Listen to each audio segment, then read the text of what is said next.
to the cloud. Okay, so welcome everybody. Happy to introduce today Anastassia Loukina. She is a research scientist focusing on natural linguistic processing and speech. And that's being done at Educational Testing Services, ETS, the company based out of Princeton, New Jersey. ETS develops, administers, and scores more than 50 million tests annually in 180 countries. So today, Anastassia is going to talk to us about how artificial intelligence powers this educational testing space. We are going to get to know what type of tools are used, how it works. Anastassia is going to share some of her career path, which includes a doctorate in linguistics from Oxford. A doctorate in linguistics from Oxford. If I had that, I would interject it into absolutely every conversation. How's the weather, Jean? Well, very good. You know, when I was studying for my doctorate in Oxford, and I would just always say that. So it's very impressive. Anyhow, we also have a couple of artificial intelligence tools to demo. So this is going to be hands-on and really exciting. So without further ado, Anastassia, I'd love to turn it over to you, and if you could share your screen, that would be wonderful. Thank you. Okay, good afternoon, everybody. I'm very excited to be giving this presentation. I joined Long Island Women in Tech last January when I was looking for a similar community, and I came across the meetup and the information online. And it has been wonderful to be in touch with all of you, mostly remotely, and I found the camaraderie to be really exciting. So I'm very happy to have this chance to share the sort of work that I do, to tell you more about my backgrounds and what technical challenges I face, in the hope that others will follow suit, and I'm really looking forward to hearing from others about what they do. So I'm going to be speaking to you today about the building artificial intelligence applications for education. As Jim said, I work at Educational Testing Service, and many of you might be familiar with our tests. We are the company behind GRE. We are the company behind TOEFL test. In addition to this well-known test, we also develop, administer, and score 50 million tests in 200 countries. And we also do a lot of research. We do a lot of research into existing tests, but we also do a lot of research into the future of assessment and future of learning in general. How can we make assessment better? How can we make people learn better?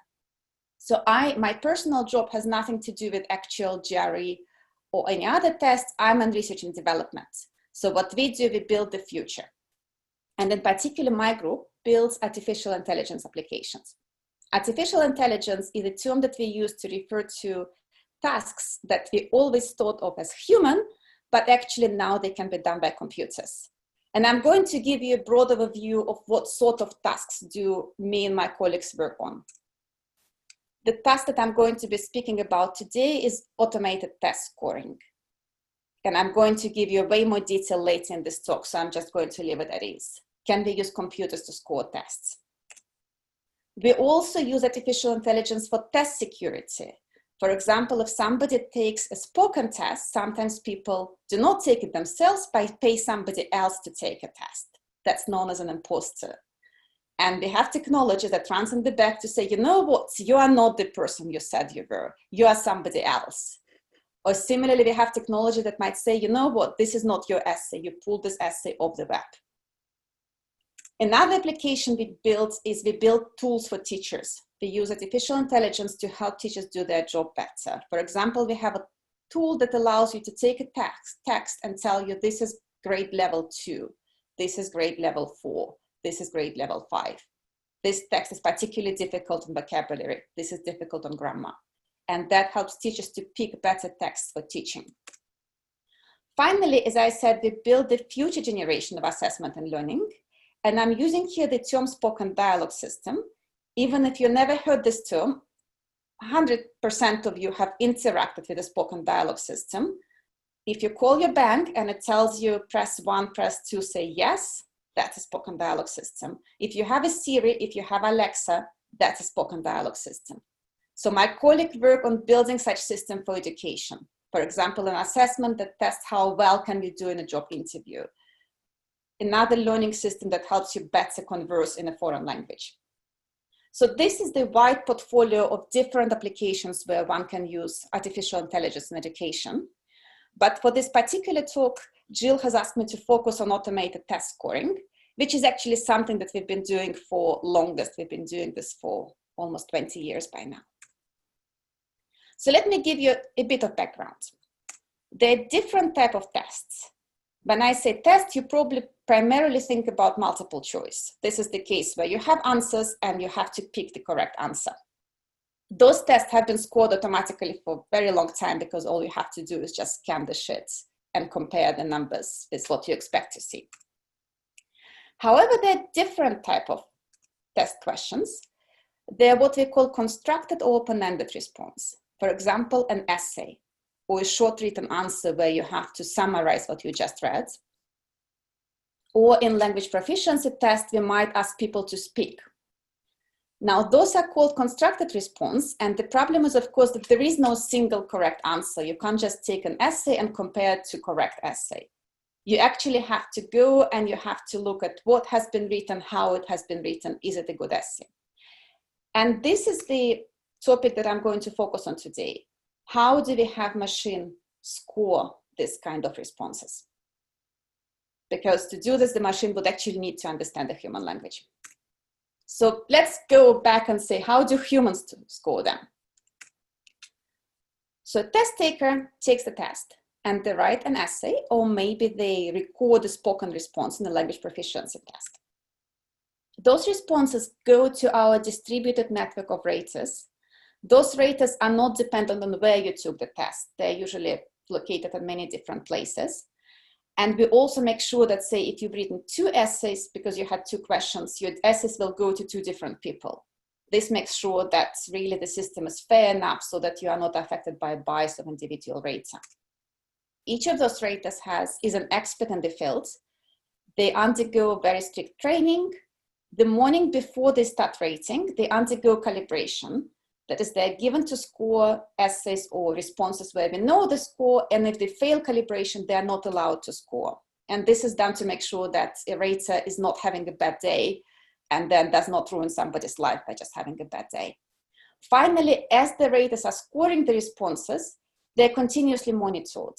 They're monitored to make sure that somebody double checks some of their scores to make sure that they're not suddenly giving completely off scores.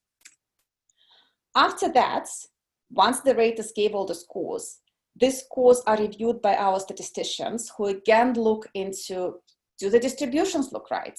Do the patterns look right? Does everything look fine? And only after they approve, do the scores go back to the users. So it's a very complex process that's designed to make sure that nobody's score is affected by just individual rater who did something wrong. So why would we want to replace that with an automated system? There are many reasons, and those apply not just to automated scoring, but to AI in general. One is AIs do not get tired. They're consistent. Whether they've been scoring for 8 hours, 24 hours, 32 hours, they're still going to give the same response. They're not going to get distracted. They're not going to have a little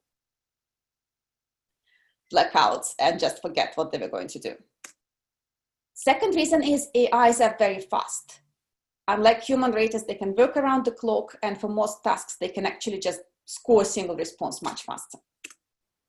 They're also scalable. If you have a small test and you want to test more people, for humans, you'd have to hire, train, calibrate, put the infrastructure to get more of the human raters. For AI, you usually just need to get more CPUs to process more responses. And finally, AIs open up a lot of possibilities. A human rater just gives a score. With an AI, we can give you more detailed feedback. We can say, you know what, you got this score because you did X, Y, Z. And in addition to making the test better, you can get your score faster, the score is going to be more reliable. Another opportunity is AIs allow you to actually do more in the learning space. Because a test is once a year, twice a year thing. You could do it with humans. If you want to have continuous learning, if you have to have a language tutor or a reading tutor, you cannot provide a human rater to every single person to access them every week. but you could give an AI to everybody. And Anastassia, this is possible with handwriting, not somebody typing, but actually handwritten essay response. No, this is a typed. This is for typing. Okay, that makes a lot more sense. Although sometimes you could technically build a system for handwriting too, but you'd want to make sure that you can do handwriting correctly. We're focused on what's typed right now. It would apply to handwriting too, actually. I'll come back to your question in a second. Okay. This is more general about why would you want to use artificial intelligence instead of human. And the biggest advantage is that you can really give somebody feedback ongoingly at any point in time. So what are the concerns? Why don't we just do it?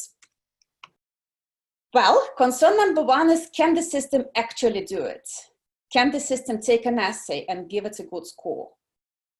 And the way we would usually go with it is, can we at least replicate human score? Another concern that I'm going to be speaking a lot about is validity. In educational space, we really care not only the system gave the right score, but it gave the right score for the right reasons. And there's several reasons why we care about it. One reason, if we give the score because, for example, you write long essays, there's the well-known phenomenon known as washback. People will very quickly learn that longer essays give you better score, and they will start learning to write longer essays. And what was that called again? Sorry? That's called washback. What was that phenomenon? Washback. Washback. Yes, so if we design a test, the teachers and students very quickly learn what you have to do to succeed on a test. And so whenever we design a test or a scoring system, we want them to learn the right thing as they learn to succeed on the test. We do not want them to learn some completely irrelevant skill which just gets them a good score. And this is why we want our automated system to score based on meaningful criteria and not just on some criteria. Because if we score on just some criteria, we are risking students and teachers actually learning to optimize that particular criteria. And this is not our goal. Our goal is to encourage them to learn. I have a question. Are you using, when you're talking about the scoring, are these like rubrics with various dimensions and criteria that you're scoring? That's a very good question. That's a very good question. So humans score, exactly. Those responses are scored by humans based on the rubrics. And unfortunately, I do not have the slides in this talk that shows an example of the rubric, but you can see it online. The rubric would usually describe each score level over several dimensions. For example, it could be for spoken response, it could be pronunciation, it could be grammar, vocabulary, and content. And it will say response, which get the highest score, will have fluent pronunciation, good grammar, good content coverage. Response that get the lowest score will have very disfluent, very difficult to understand speech, and will not cover the content. And the human score responses based on different rubrics, and we'll come back to how automated system does it. Okay, thank you. So another concern that we have with automated systems is fairness. And I don't know how many of you have come across the news about the biased algorithms lately. It has been all over the news. In the past, we used to say when we did these presentations that humans can be biased and algorithms are not biased. And recently, there has been lots and lots of news how algorithms really can learn the same bias from the data as humans do. And the particular concern here, for example, if we have two groups of people, and one group has done on a test historically better than another group, maybe there's socioeconomic reason or demographic reason, there is also a possibility that the group that hasn't done as well on the test has particular linguistic markers that separate it. Let me give you a more specific example. Say we have a language proficiency test, and German speakers tend to be very proficient, while Russian speakers tend to be less proficient as a group. Now, we also know, of course, that Russian and German accent is very different. So what we do not want to happen, we don't want our system to just learn that, aha, you're German, I'll give you a higher score. You're Russian, I'll give you a lower score. That's something that absolutely should not be happening, but it actually could happen if we just let the system learn from the data. Similarly, African American population historically, in some cases, has not done as well as Caucasian population on some tests. But we certainly do not want the system to learn just, aha, this is written by an African American, we should give them lower score. That would be completely unacceptable. And that's a major concern when we build such automated system. Is our system fair to everybody? So you're always making sure then that within the AI algorithm, there's no unintended consequences. Yes, exactly, exactly. And the next concern that we have is more user-focused. The tests are used by students, they're used by institutions who accept them. And would these people trust us? Would they trust our machine? Would you yourself say, be happy if your test was scored by a computer? And that's something that we have to think about. So how does automated scoring work? I'm not going to go into too much technical detail, but I'm happy to talk about it later if you want to.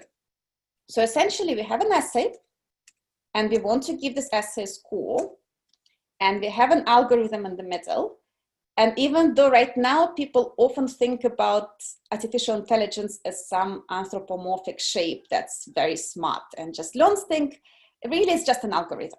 It's just a model, an algorithm that we trained, and there are different ways to go about building such algorithms.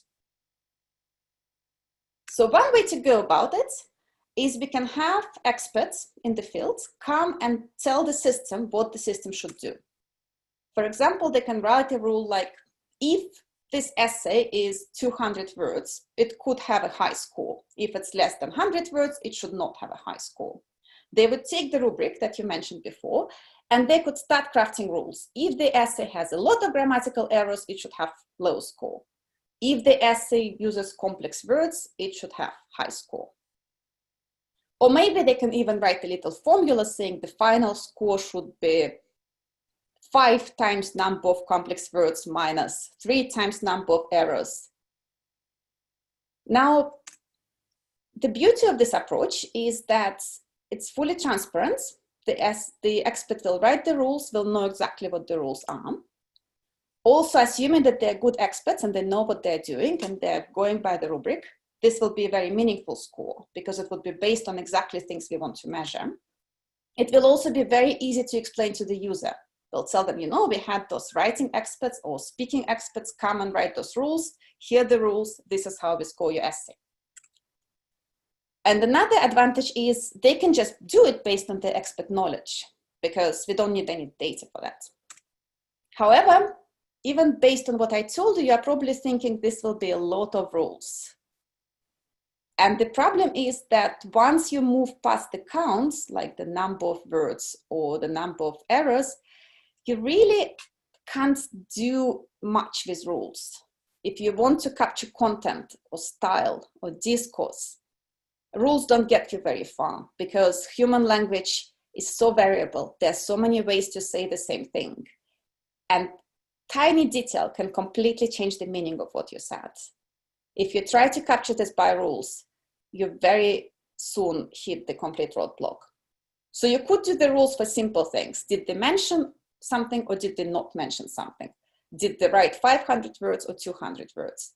But once you want to do content, that's not going to work very well. So that's probably why the rubric really means you're getting into the definition of what category do you want to measure, what within that category defines something as good, average, or poor, and that by getting into that low level of detail, you can start to define your rules in order to automate them. That's a very good question. So there's actually a lot of interesting studies about how human scoring should work. And there have been attempts to give humans more specific analytic guidelines. And it has been shown that it doesn't work so well. So a rubric is actually very holistic. It gives you, a rubric can fit into about 1 page. It gives you general definition of what you should be looking for, but it does not tell you count the number of errors or count the number of words that are longer than 5 syllables, simply because, again, human language is so rich and so flexible that you can use very complex words and yet convey complete nonsense, or you can use very simple words and have a very, very smart argument. So by letting the raters use their holistic judgment, you actually get much better result than by giving them very specific instructions of what they should be looking out for. And that's one of the big problems in natural language processing. How do you do the same as the machine? So this was one way to build a system. Another way to build a system is to do it completely data-driven. We can have the system learn the patterns from the data. So we'll feed our system lots and lots and lots of essays, and we'll say these are essays that got different scores from humans. Now go ahead, learn what sort of patterns in the essay correspond to what sort of scores. The last 10 years have been seeing an explosion in what the computers can do. Because of the change in processing powers and also because of theoretical advances, computers now can learn really, really complex models that have many, many layers. You've probably heard about deep learning, and even if you haven't heard about it, you've seen how much it can do when you look at image search, self-driving cars, speech recognition. You really can feed the computer a lot of very low-level data, just words, and it can learn the pattern itself. So the beauty of this approach is you can learn much more complex relations. You can get to content, you can get to argument, you can get to style. You can also have a system that's going to replicate human judgment pretty well. And also those systems can be built relatively fast. There's still a lot of research that goes into them, but in comparison to writing 500,000 rules, that's a much faster and much more automated process. However, to have a good system, you do need a lot of training data. You do need a lot of data that has been scored by somebody. And especially if you are starting a new assessment, this may not be available. Another problem, and this is why I have a black box there, that those very complex models tend to be opaque. We know that the computer does the right thing, but we are not quite sure how it does it. And the problem is that we don't know how it will behave if it faces unexpected situation. In the same way as with self-driving cars, people are not concerned about the car driving on an empty highway, but what will the car do if the situation is completely out of the ordinary? The same concern is here. What will our system do if the essay is unusual? Will it give it meaningful score or not? Another concern is the one that I already mentioned before. There are lots of patterns in the data. We do want our system to learn those patterns, but it so happens that we do not want it to learn all the patterns. So we do not want it to learn the pattern that African-American students should get lower score, even if this pattern is unfortunately present in the data. And this is a big challenge with building those systems. How do you differentiate which patterns you want your system to learn and which not? Finally, so sometimes in the whole pattern recognition area, it could either be that artificial intelligence, based on its pattern recognition, comes up with something irrelevant or even biased, or it could probably find something that's really highly correlated that people aren't noticing, and it's actually improving results, right? Exactly. In some ways it can find, sometimes it can just find useful patterns that humans are noticing. Sometimes it can find irrelevant covariates. Irrelevant covariate being, for example, people who are better writers tend to write longer essays. But we really don't want to score somebody on how much they've written. That's not a useful measure. So that's what we call sort of covariates. It can also sometimes find pattern we don't want to find, but sometimes, as Jen said, it can find something we did not know about, but that's there and that's actually useful. Mm. Plus, of course, unlike individual so humans, that's where you come in. That's why you don't build an AI tool and release it out into the universe. You need the research scientists still monitoring what the patterns or the predictions were and saying, does something in the algorithm need to be tweaked and refined? So you have good job security. Yes, so well, we do. So the final challenge is explaining those systems to the users. Again, people do not react very well to your score has been given to you by a black box machine that does something they don't know what to do. And that is a real challenge because people need to trust their scores. Now, these two extremes are not actually the only two options. It's really a continuum. And what we do, we try to balance them. So our current systems are actually somewhere in the middle. They're neither one nor another. We try to build a system that on one hand have enough technology in them to capture complex relationship and to replicate human score. The system that do not require humongous amount of data to train. The system that combine data-driven empirical things that could be something experts even didn't know about, as Jean said, something we learned from the data, that combine them with the expert knowledge of what is it that we should be looking for. And finally, we are looking for the system that we can actually explain. System that we can explain to the users so that they are confident that their score is meaningful. So I'm going to walk you through one of our engines, and I'm going to just tell you high level how the architecture works. I picked the SpeechRater, which is the engine that I worked most on. This engine is designed to score English language proficiency test. So for example, the question in the English language proficiency test might be, speak about your last holiday. You have 1 minute, go. And then this response will be recorded, and the human raters will look at your pronunciation, at your fluency, at your grammar, at your vocabulary choice, whether you actually managed to speak about your holidays, and they will give you a score that reflects how fluent and how proficient is your English. So how do we do it automatically? We take the recording, and because it's audio, we first have to actually extract the content of it. So we pass it through the automated speech recognition, which transcribes the recording into a sequence of words. We also extract other information actually about how it was said. So ASR tells us what was said, but we also want to see how it was said. What was your intonation? Intonation being how high or low you speak, how loud or quietly you spoke, what was your accent. We then use this information to compute what we call features. And features are measurements of individual properties of your response. They can be very simple, number of pauses. Better speakers tend to pause less, and they pause at the right places. People who are struggling tend to pause a lot in the wrong places. It could be a more complex measure of vocabulary complexity. How complex was your vocabulary? It could be a measure of grammatical complexity. Did you use complex grammatical constructions, or did you essentially say it is 500 times? We then use those features and feed them into two models. The scoring model on top actually tells us how do we map all those features, take all those measurements and combine them into a score.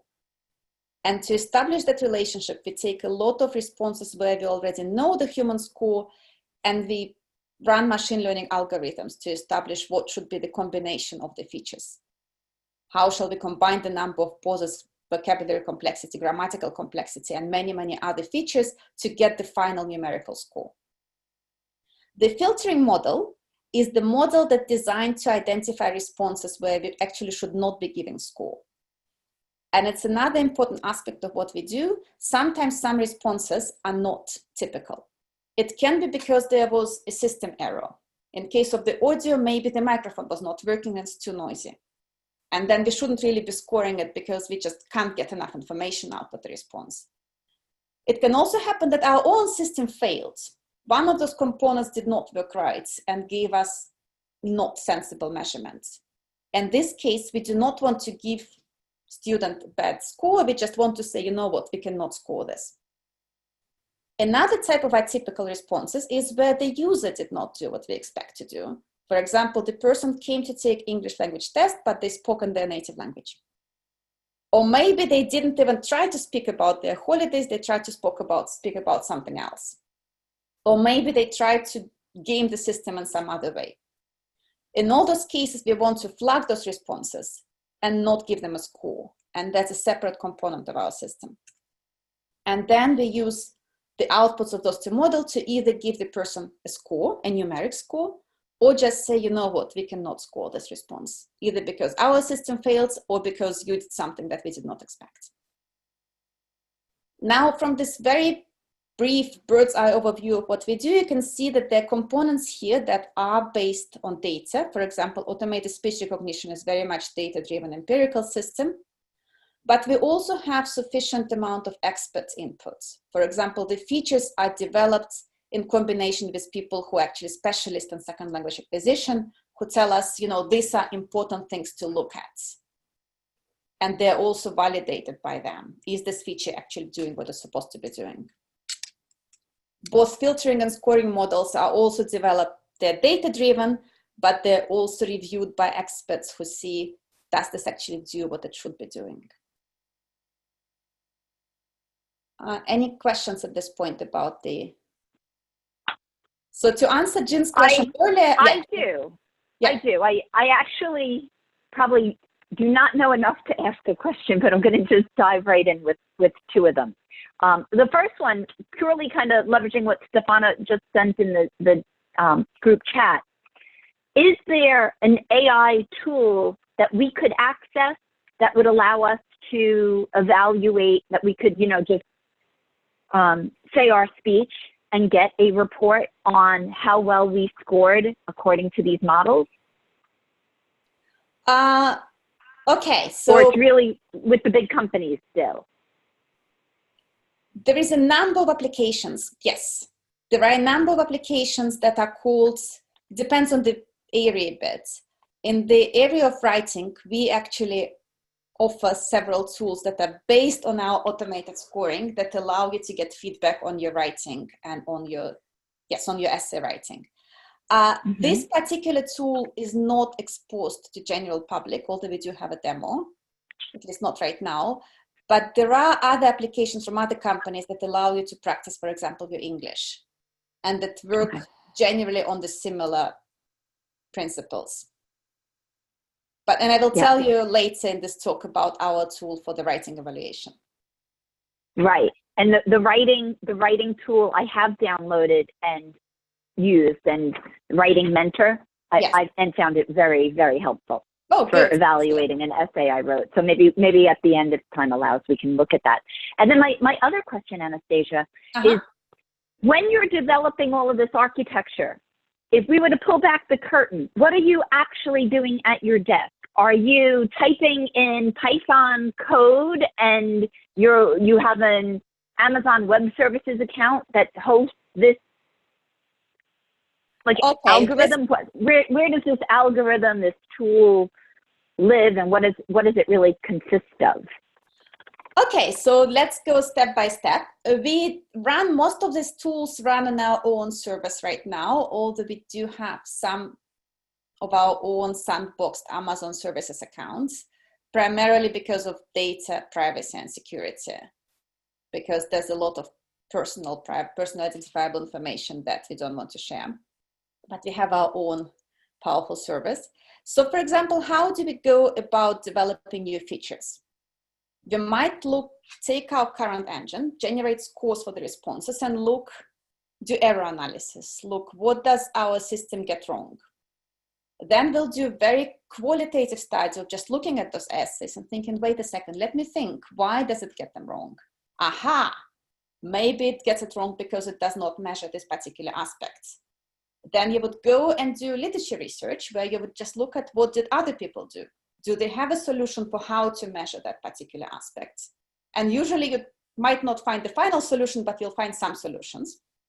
After that, if you are lucky, you might find somebody already build and open source the code that you can just use to try things. Or if not, you'll go back to your desk and you'll write the codes. I write code in Python. My colleagues write in Java. I think these are the main two languages that we use to prototype what you want to do and to see if it actually helps you. Then once you prototyped it and you think it helps, you'll go back to your colleagues and you'll discuss it with them. You'll also go back to language assessment experts and you'll tell them, does it make sense what I do? You'll go back to statisticians. Does it actually behave properly from statistical point of view? And if everybody is happy, then you'll incorporate into the engine. So you'll work with research engineer to scale up your little prototype into something that's operational and deployable. And then you will run actual robustness tests to make sure that it doesn't break when you send it 500,000 essays. And then once you've gone through all of that, you'll go to people who actually sell this test, and you'll tell them if it's big enough to add it to their communication, to add that now we can also do this. That was really clear. Thank you. Okay. So actually this goes to your question about how do we evaluate the engine? How do we know that the engine does what it has to do? So we evaluate them on many aspects. One of them is accuracy. We look how well the score assigned by the engine correlates with the human score. And we use correlation as well as several other measures. If there are more statistically minded people among you, I can tell you more about this. We also look for what's called validity. We look for evidence that scores are understandable and meaningful. Sometimes it's just based on the system design. Sometimes we'll have to actually go back into the small black box models and try to find methods to show that the system is measuring what it's supposed to measure. We do very detailed evaluation by subgroups. We have a list of subgroups. We would always look at gender, race, native language, and we'll see, is our system fair to all of them? Are there consistent differences? And that's a major part of our evaluations. And finally, we look at the impact, especially if it's an existing test. What will happen to test takers if we were to deploy the system? Who would get lower score? Who would get higher score? Who would pass the test? Who would not pass the test? Those are all major considerations. So what are the technical challenges that we face? Well, in order to produce accurate score, we need a lot of data for training and evaluating the system. And this data is not always available, or this data may be very noisy, and we have to figure out how to deal with this. Another biggest challenge is some things are easy to evaluate. Counting number of pauses is simple. Evaluating content is hard. How do you evaluate if somebody made a good argument? So a lot of my colleagues' work is just about building those technologies for this sort of high-level understanding of human language. Another area of our technology goes into how do we know the score is meaningful. As you've already seen, there is a balance between systems that we understand what it's doing, but is not really giving us very accurate score, versus system that's very opaque, but it's very good. And so we do a lot of research into how do we actually balance those and how do we understand what the system does. And we also do research into atypical user inputs. What sort of inputs, and this is, once you deploy a system with real people never do what you expect them to do. So especially if it's something relatively low stakes, not a GRE, but a practice thing, you expect all sorts of things happen. You expect them to be in a noisy room. There's going to be a dog barking. They're going to get up and get a cup of tea in the middle of their response. So how do you deal with all of those? How does my system deal with it? How do I make it more robust? And we do a lot of research into fairness. When we train the system, we want to make sure that everybody is represented in the training data. Otherwise, you end up with those situations where, for example, Facebook face recognition, Amazon face recognition wasn't doing very well for non-white people just because they did not have them in the training set. So they could do really great with white people, but once you are non-white, you can't do it because they were not in your training set. So we want to make sure that our data is trained on representative sample. And as I already said, we want to make sure that we did not learn the patterns that may be in the data, but we certainly don't want to persist for the future. And finally, as we do all this, we want the system that actually scales and is reliable. So for example, some of the more modern methods can be great, but deploying them in production can be so difficult and so time intensive and so unreliable that you're not going to use it simply because of that. So this is always in the back of our mind. Can we actually scale this and deploy it reliably? Now we built this engine and we evaluated it. How do we decide if the engine is good enough? And that's again something that applies not just to our AI, but to any AI. You look at two things. You look at how will it be used. And in particular, in our field, we call it scoring scenario. So is it going to be sole scoring? In other words, will the system score be the only score that the test taker will get? Or will it be contributory scoring? So human will continue scoring and machine will score alongside human, and then the final score will be a combination of them two. Or sometimes we might just use the machine as a check score. So the test is still scored by humans and the final score is human score, but the machine is running alongside to sort of just make sure that the score is right. And if the machine gives totally different score, we would ask somebody else to look at it. In other words, if you take the GPS analogy, the source scoring would be you completely rely on your GPS and you just drive wherever it tells you. Contributory scoring is where you sort of have an idea where to go, but you also look at your GPS. And the check score is where you drive around your neighborhood, you know where you go, but you just look at GPS in case there are traffic jams coming up. Another thing that we always have in mind is what are going to be the consequences for test taker. And in this case, the term we use is assessment stakes. You can have a high stakes assessment like GRE, the one that changes somebody's life.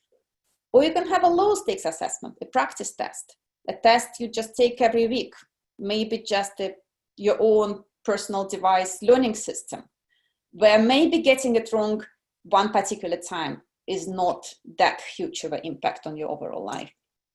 And of course, as you may imagine, using system score for the high stake assessment without any human in the loop is the hardest thing. And actually, we don't do it for any of our tests. On the other hand, when we look at practice tests, then AI gives you lots of advantages because really we wouldn't even be able to offer a practice test without an AI. And most importantly, in all cases, we care about what do we tell to the user. We want to communicate, this is how we produce your score. This is how we do it. So what's next? What's the future of this field?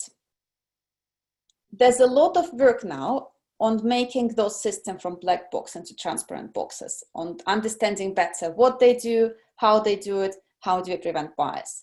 So most likely the future systems are going to be even more data-driven than our current systems.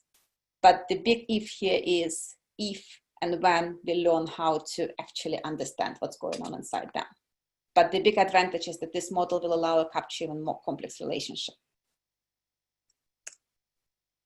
So before I finish, and I have a few more minutes, I wanted to address Stefana's question directly. I've been focusing on automated scoring, but actually we do build a lot of systems for learning. And one of our systems is called Writing Mentor. That's built by my colleague Jill Burstyn, that actually uses in the back some of the components that we originally built for automated test scoring, but now it's a learning system. It's a Google Doc add-on that anybody can install and you can use to improve your writing. And you can use it to check different things in your writing, like is my writing coherent? Is it well developed? This is still a research system, so we are not saying this system will 100% make you a better writer, but hopefully many people have found it useful and you can try it, it's free. Another system that I'm working on is the system we call Relay Reader. This is a computer application and self-help application that has the goal of encouraging children to read more books. It's developed along with my colleague Beata Bergman-Klibanov. This system is a cell phone app where the child is reading a book. In this example, they're reading Pinocchio. And they read a passage themselves aloud, and then they listen to the next passage read to them by the audiobook narrator. And as the audiobook narrator is being played, they also can follow along. And the advantage is that they don't have to read the whole book. They get half of the book read to them, and then they only need to read another half.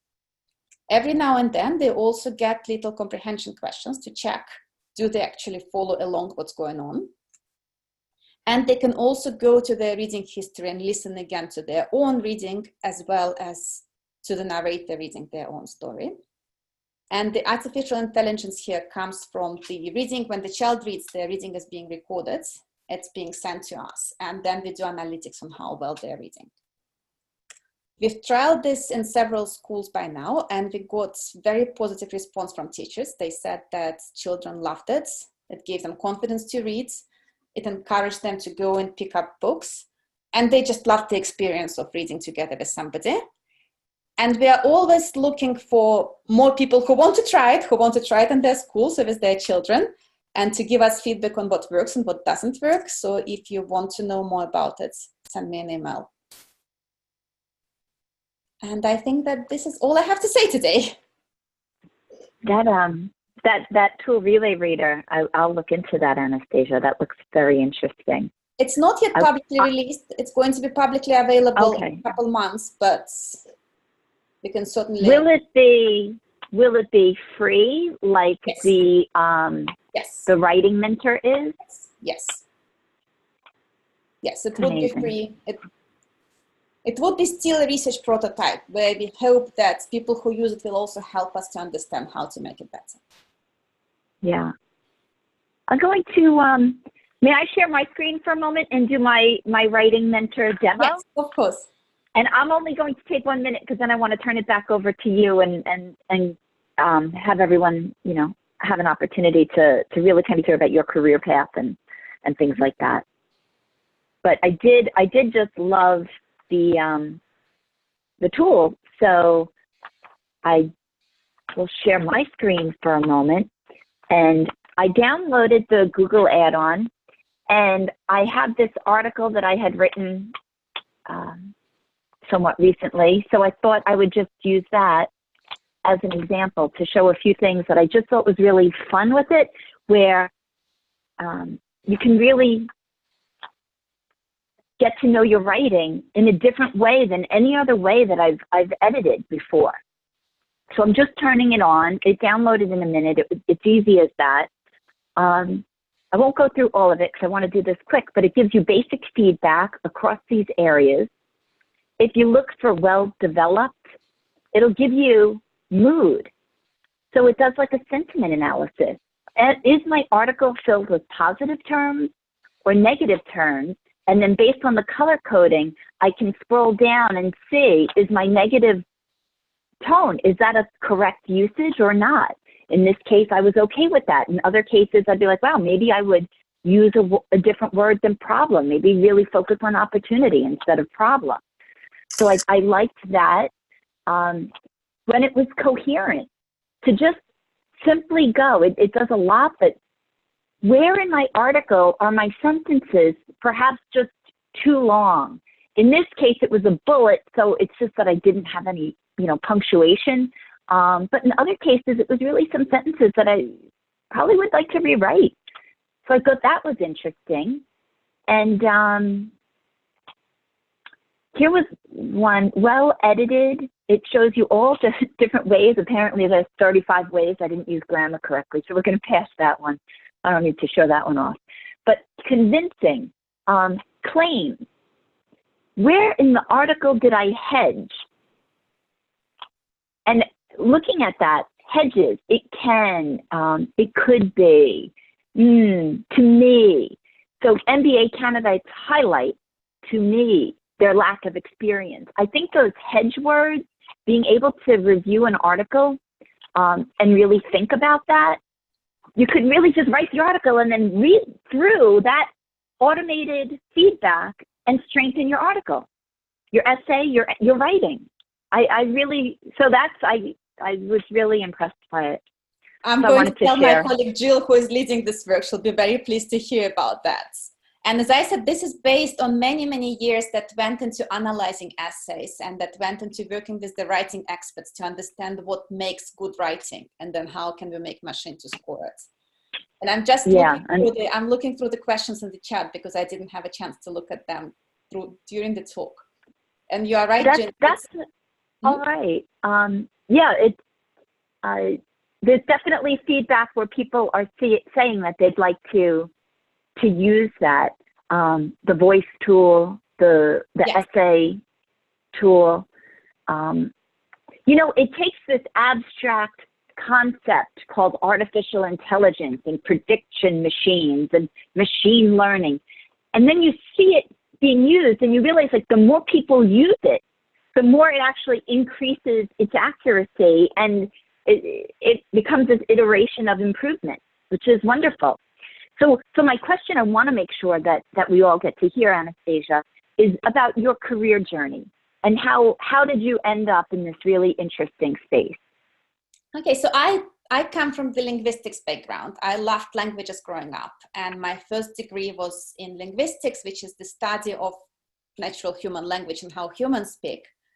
But because I'm also a very technically minded person, I specialized in phonetics, which is a study of how people speak, actually, the study of speech sounds, and that's intersection of acoustics and psychology and more linguistic things. And then I went to do, as June said, I went to do my PhD in Oxford, where I actually did a PhD on modern Greek dialects. I traveled to small villages in Greece. I looked how people spoke there. I recorded them. I compared them. And I thought what made them speak the way they do. Why did different dialects were different? But as I was doing it, I was doing a lot of data analysis. And this is the area that I continued to build on. So after I did my PhD, I stayed on to be a postdoc in Oxford. And I worked with a brilliant physicist who is actually now at Google, who made me learn even more about data analysis and machine learning. And this is where I started really coding seriously and doing a lot of coding work. And then after that, I came to the US. I actually was here first for 2 years on a visa that did not allow me to work, because we have what's known in academia as a two-body problem, where my husband and me are both highly trained academics who cannot, which makes it very easy to find two jobs in the same place. So we took the leap of faith coming to New York. And then I found this position I have now, which is perfect because it does combine linguistics with the data analysis, with the coding and engineering. But a lot of my colleagues who work with me are linguists. Others are computer scientists. We have engineers, we have psychologists. So there's a very wide range of backgrounds involved into building artificial intelligence systems. In my unscientific research, I think the people who do some of the most interesting work have two very different areas of focus. And when you have something like an interest in data and analytics and then an interest in language, you can combine and create something that very few people can create. I tell my children, my oldest is applying for colleges right now, but like, if you're interested in law plus data and analytics, law plus technology, law plus something completely different could become much more interesting than just a single area of focus. So that's certainly thank you for proving my argument there. And you certainly often find that when you speak to somebody from a totally different field, if you know enough about the field to speak common language, you often find that the problem that they're struggling to solve, you can actually solve really easily with your tools. And the problem here is often to know enough about each other's field to be able to communicate enough to get to understand the problem. Once you get past this, it's very often that interdisciplinary work gets you amazing solutions. So what type of, for those of us, everyone here has hung on to this technical conversation this hour, and there's been a lot of conversation in the chat. What do you recommend? Say we want to get more familiar, more hands-on with AI. Do you have online courses that you recommend? Any sort of self-study, continuous learning tools, tricks for us? So when Jin was asking me about this, I myself did not learn machine learning as part of my degree. I actually did. What I did a lot of online courses. Coursera has lots of wonderful courses. If you are more technically minded, Coursera has an amazing course on deep learning that I would really recommend to anybody who already knows enough about conventional machine learning. But if you are just new, Coursera has great courses on conventional machine learning. And after that, another great place to practice your new skill is Kaggle competitions that I mentioned to you before. So Kaggle website is essentially a website that gives you data sets and tells you, here, play with it, generate predictions. And they start with a Titanic data set that everybody does first, where you have the list of passengers along with their demographics, and you have to predict who is likely to drown and who is likely to survive. And the beauty of it is that they walk you through different steps. This is how you could approach this task. This is the sort of algorithms you could build. And then you get to play with it yourself, build a model, generate predictions for the data where you don't know what the correct answer is, upload it, and see how you've done. And this is one of those. Oh, I was just looking for the link. So it's Kaggle. Kaggle.com, yes. Kaggle. I was looking for, and I found a cuttlefish algorithm. Totally not the right one. No, this is Kaggle. This is. And that's a great way I was to finding a practice couple of your odd things too. Yeah. So share that link, Stefana, please, so that. Oh, Kaggle, good, you got it. I would say deep learning specializations maybe is good if you already know something about conventional machine learning. So if you are completely new, I would start with some earlier course. Well, that's great. We have a minute. Does anybody have any other questions for Anastassia? Yes. I think everybody's busy logging into Coursera right now. I see Vandana asking a question. Can you, there's Jill, Jin, can you unmute? Vandana. Hi. Yeah. I recently started this machine learning course on Coursera. Mm-hmm. And I wanted to know like how good that I'm already in software and in data thing, like, so how good it would be this as a starting point, and then this is such a complex field. Does a newcomer, like the people in the startup rung, have a chance to move forward, or you need a PhD to just be in the field?